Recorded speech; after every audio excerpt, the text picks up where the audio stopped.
14 से पहले जब हम यूपीए सरकार में थे उस समय अरविंद केजरीवाल जी हमारी मुखालफत करते थे और हमें लगता था कि गोदी मीडिया उनके साथ है। लेकिन समय बदल गया, सरकारें बदल गई, प्रधानमंत्री बदल गए और गोदी मीडिया भी शिफ्ट कर गया। अब गोदी मीडिया सरासर मोदी जी के साथ है। कई और चीजें भी बदल गई। उन्होंने कहा था कि आपने कांग्रेस को 60 साल दिए, केवल हमें 60 महीने दो कि हम हिंदुस्तान की कायाकल्प बदल देंगे, हिंदुस्तान को बदल देंगे, हिंदुस्तान को इतना प्रगतिशील बना देंगे, इतना प्रगतिशील बना देंगे कि विश्व देखता रह जाएगा। 60 महीने नहीं, उनको लगभग 120 महीने मिले और इन्होंने हिंदुस्तान का नक्शा बदल दिया। इनको केवल मीडिया ने, उन्होंने केवल मीडिया को गोदी मीडिया नहीं बनाया, सब संस्थाओं को गोदी बना दिया। चाहे वो इलेक्शन कमीशन हो, चाहे वो ईडी हो, चाहे वो सीबीआई हो, चाहे कोई भी संस्था हो, जुडिशरी के अलावा इन्होंने सबको अपनी गोदी में बैठा दिया। उसका नतीजा यह क्या हुआ कि लोकतंत्र खतरे में है, भाईचारा खतरे में है और जो इनकी मन मर्जी होती है वो ये करते हैं।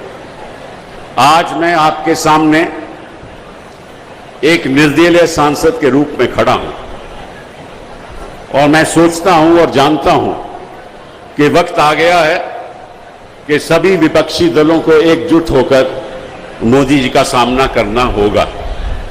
जिस तरह से मोदी जी शासन चला रहे हैं, मुझे नहीं लगता कि कोई भी सरकार बच पाएगी। आपको याद होगा कि हमेशा मोदी जी मंच पे कहते हैं कि मुझे एक डबल इंजन सरकार चाहिए। अब डबल इंजन सरकार का मतलब क्या है? उसका मतलब यह है कि हर प्रदेश में मेरी सरकार होनी चाहिए, केंद्र में मेरी सरकार हो, हर प्रदेश में मेरी सरकार हो, तभी तो डबल इंजन सरकार होगी।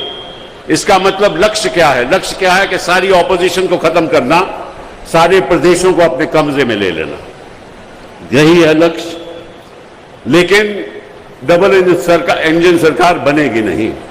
मैं आपको आज एक बात बताना चाहता हूं कि ये सरकार डबल इंजन सरकार कभी हो ही नहीं सकती। केवल ये डबल बैरल सरकार है। डबल बैरल क्यों? कि एक बैरल तो ईडी और दूसरा बैरल सीबीआई। अब इन्होंने दिल्ली के साथ क्या किया, उस बात पे मैं अब आना चाहता हूं। आपने मुख्यमंत्री जी को चुना, दिल्ली सरकार में इतनी बहुमत के साथ आम आदमी पार्टी आई, लेकिन जब से आम आदमी पार्टी यहां शासन कर रही है तब से इनका इरादा यह है कि किसी तरीके से इस शासन को चलने ना दो।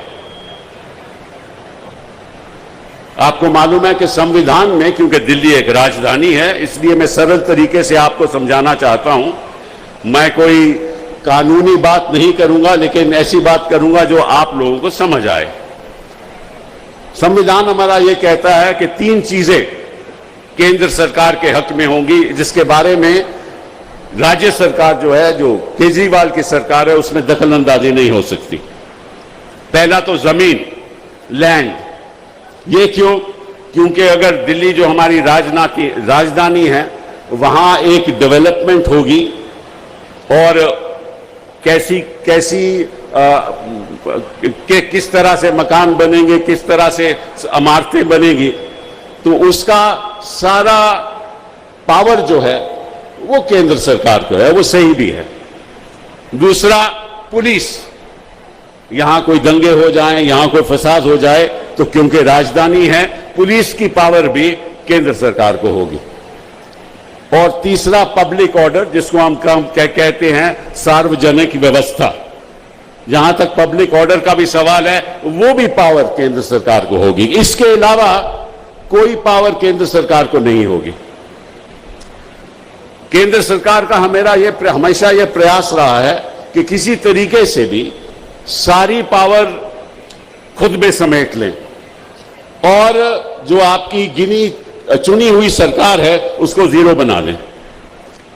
हमेशा से ये इनका लक्ष्य रहा है, लेकिन जनता इनके साथ है, जनता भाजपा के साथ नहीं है, जनता मोदी जी के साथ नहीं है, जनता अरविंद केजरीवाल के साथ है।